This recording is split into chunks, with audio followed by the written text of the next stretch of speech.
it's not that you're preparing for the worst, but in a sense, you kind of are, right? Because when our kids go down, it hurts. Like it physically hurts as a parent. We don't like to see that happen. We don't like to see that occur. So what can we use, especially nowadays, and more people are waking up to realizing that medicine's not going to help us, right? So what is it that we can do?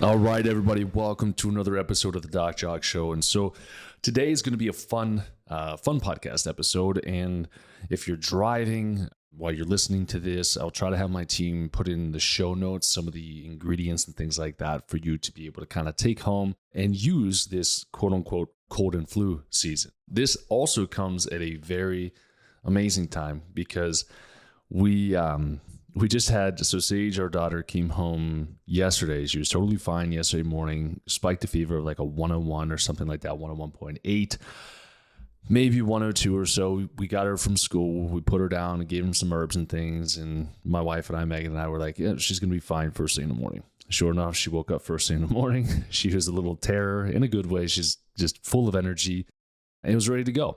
And so it's kind of cool, like as a functional medicine practitioner, naturopathic health expert, chiropractor, you name it, to be able to see your kids be able to bounce back as quickly as that. You know, her teachers in school, both of them left early 2 days ago, and the one was still out of school for a couple of days. And so this little, two about to be 3-year-old immune system was stronger than theirs, which is amazing to see. So again, it's proof in the pudding. So what I'm going to do is share with you guys some of the stuff that we use.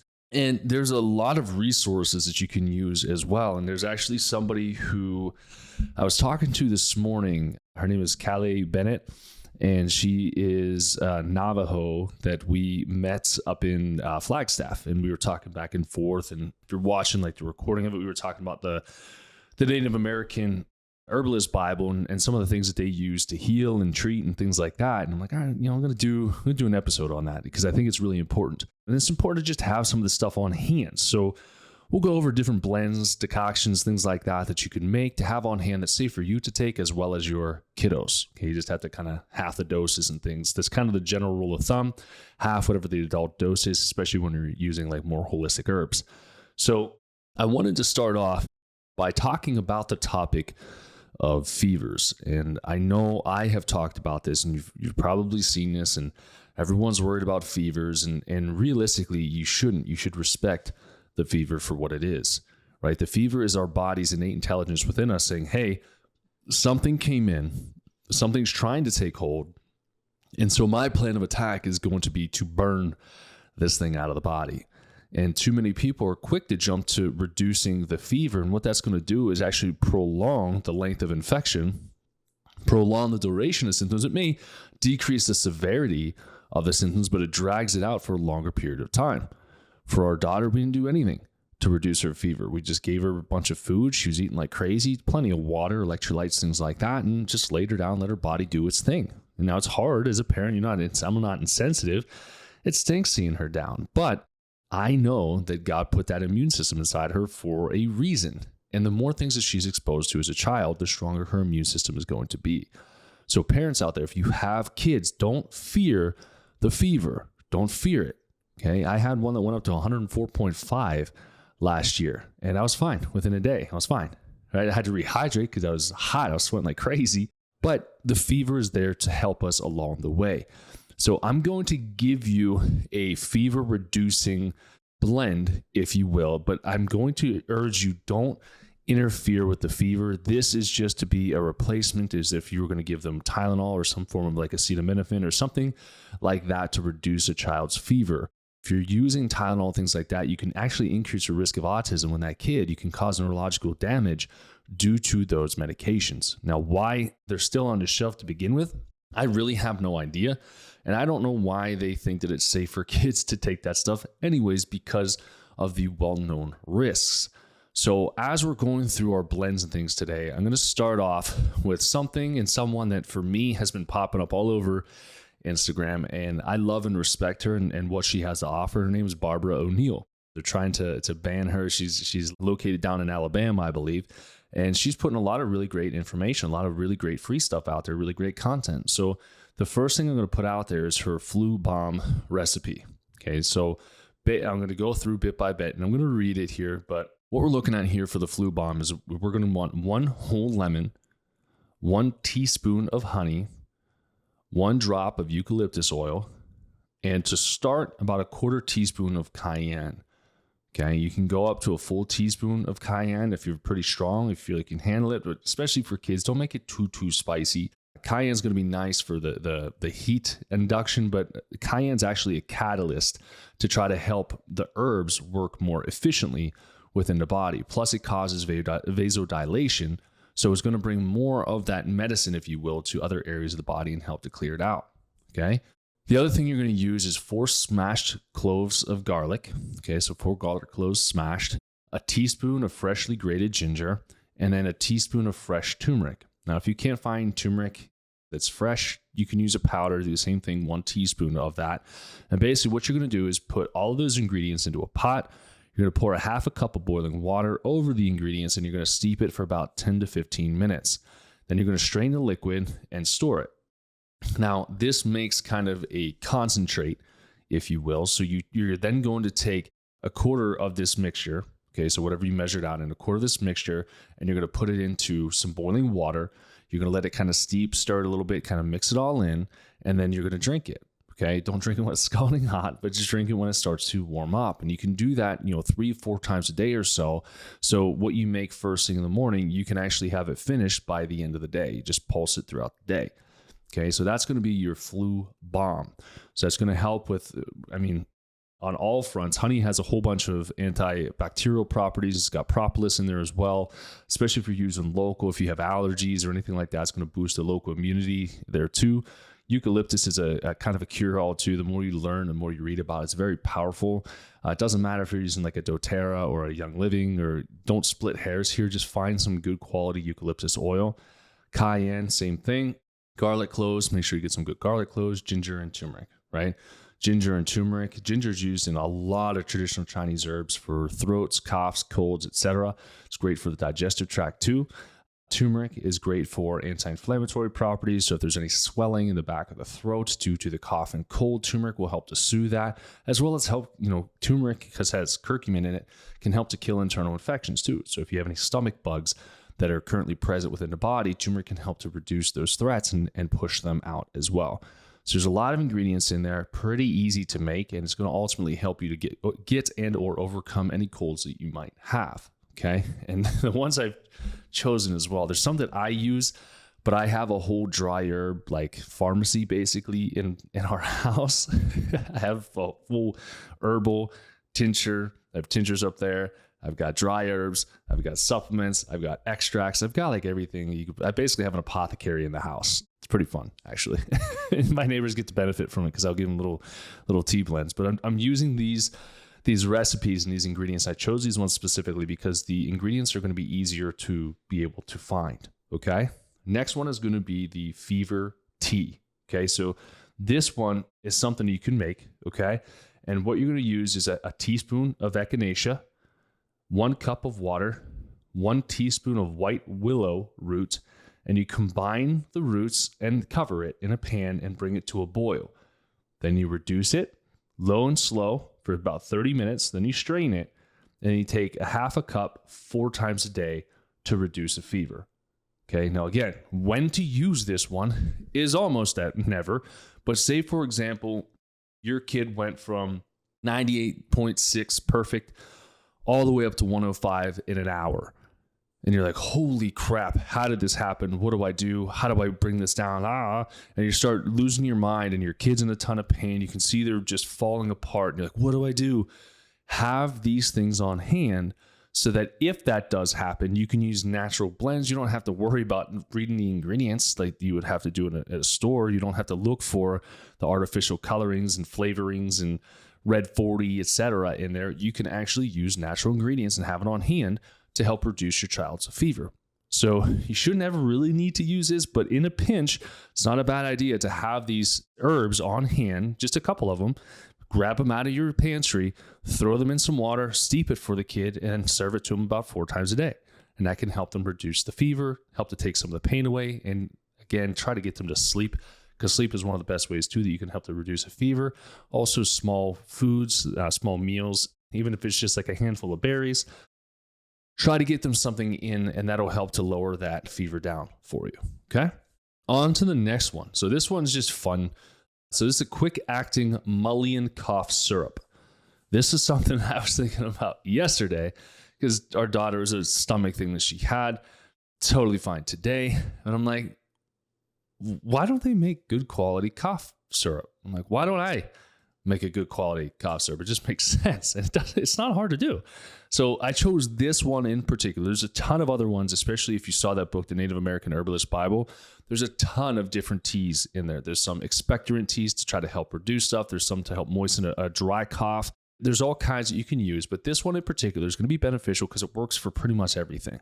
So what you're going to use is 1 cup of Mullein tea, Mullein tea. Then you're going to use a pound, yes, 1 full pound of local honey. Okay. You heat it all up until the honey is liquid. You remove it from the heat, pour it into a glass container, and then you take about a tablespoon as needed. Pretty easy. 2 ingredients, right? And you have your own natural cough syrup. Pretty simple, and it's cheap, and you'll have a ton of it. Okay. So really simple, Mullein tea, local honey, heat it up, store it, take about a teaspoon at a time. Okay. Next one. This one's going to be a little bit more hands-on. This is called an antitussive oxymel. Okay. So oxymel, if you look it up, is basically a blend between honey and vinegar. In this instance, we're going to use apple cider vinegar. So this is going to make anywhere from 20 to 60 doses. Okay. So 20 to 60 doses. So you're going to use about a 1/3 cup. So again, bear with me here. A 1/3 cup of dried pine needles, 1/3 cup of dried sage leaf, 1/3 cup of dried thyme leaf, and a 1/4 cup dried ginger, and 1 quart of apple cider vinegar. You're also going to be having honey to fill the top of the container.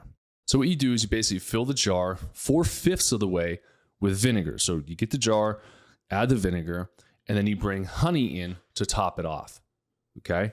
So you get all that stuff in there with the ingredients down at the bottom. So the ingredients are in there, pour the vinegar, the apple cider vinegar in, pour the honey on top. Okay. And then you bring that in and top it off, and you basically let it sit.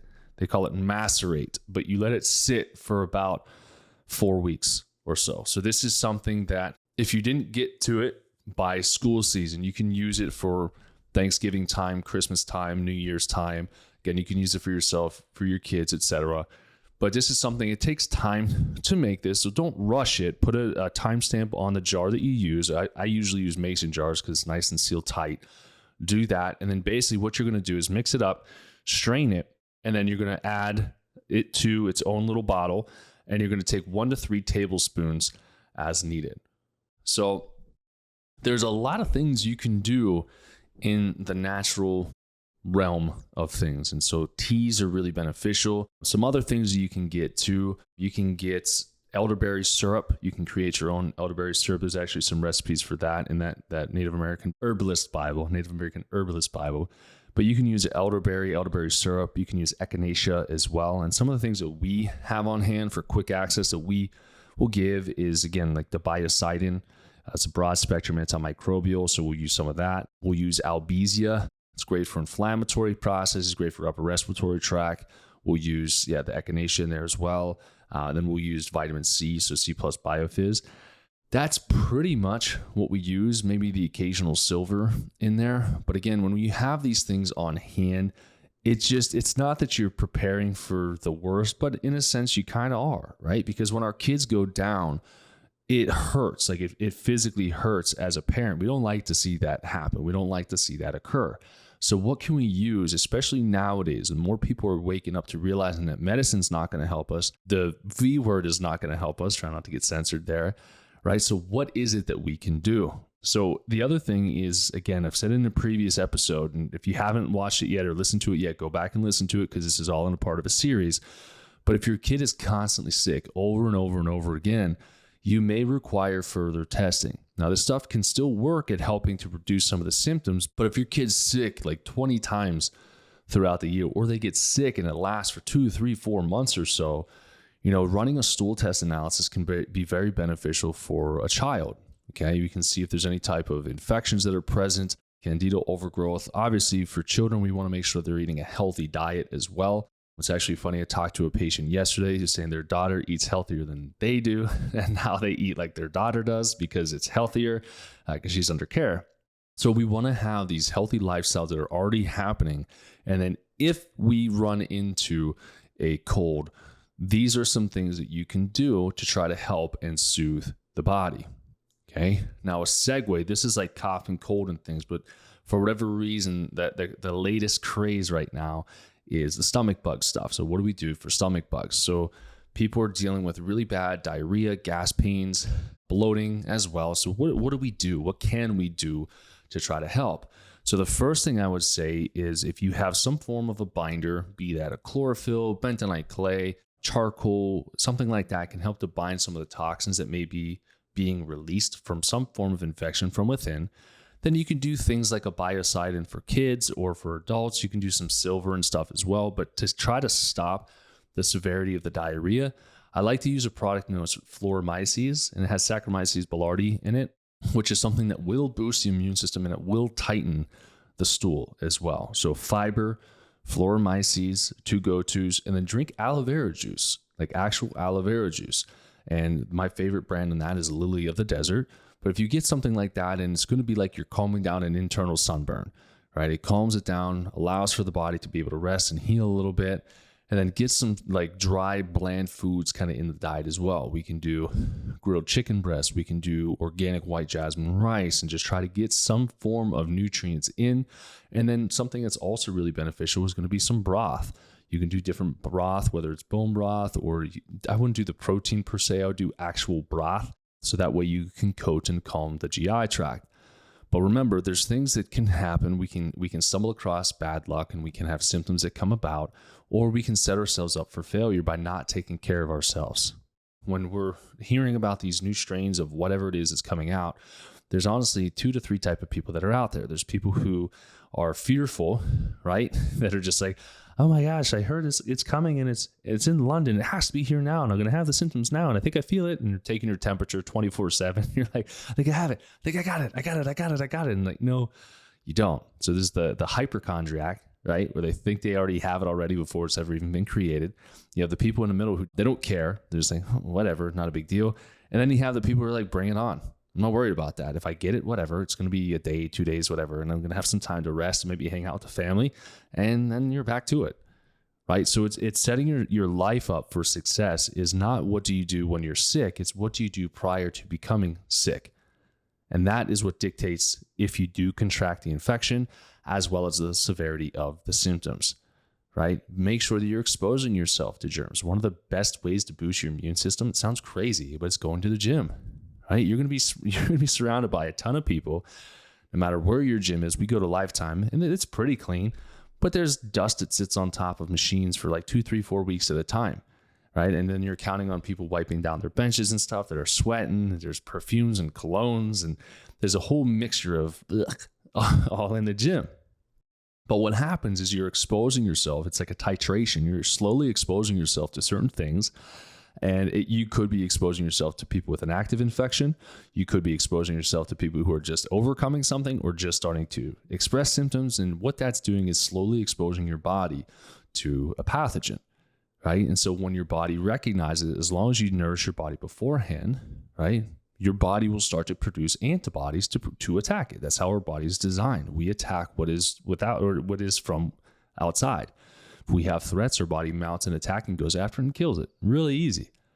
Okay, so for kids too, make sure you don't just bubble them up. Don't just wash their hands 24/7. Yeah, it's gross when the kids are rolling around on the ground in the airport, or putting their fingers in their mouths, or biting on the shopping carts at Home Depot, and it's disgusting. But it's disgusting with a purpose, where their immune system will be stronger from doing it.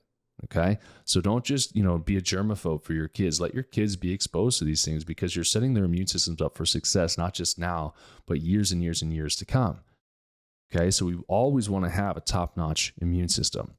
So we talked about the cold and flu stuff. We talked about what do we do if we have like a stomach bug, things like that are going on. Again, as adults, if we're looking to treat, we can use like a biocidin for it. You can use, golden seal. It's something that's really strong, really, really strong. It's also super expensive, but golden seal can kill pretty much anything under the sun. You can get it in a tincture form. You can get it in a tea form as well. You mix that with some turmeric and a little bit of cayenne. Good luck. You're going to knock out pretty much anything that you can come across. Okay. But be careful doing that. Again, as adults, if you're doing that, even kiddos, as you're doing that, work on soothing a little bit too before you go heavily into killing, right? Because that's what medical doctors do. You have these symptoms, they throw antibiotics, it destroys the gut, and then the symptoms get worse or they're prolonged. So soothe the gut a little bit, give it a day or two, calm some of the symptoms down, and then introduce some of those removal agents that we just talked about. And then that'll set you up for success. That'll help your kiddos out. And then everyone will be able to get through this holiday nice and healthy and happy. So I'm going to keep doing this stuff for you guys. I'm going to keep bringing more and more information. Again, if you haven't watched the one I previously filmed and recorded here for you, make sure you go back and listen to that one. We're going to have another one coming up after this as well. So we're going to do a series on this, and then we're going to go heavy into the mold side of things because it definitely needs to be talked about as well. But if there's any other things you want me to go deeper into in a series, like I said in the previous podcast, just reach out to me, DM me, and I'm happy to help in any way humanly possible. But until then, never settle for anything less than perfection when it comes to your health.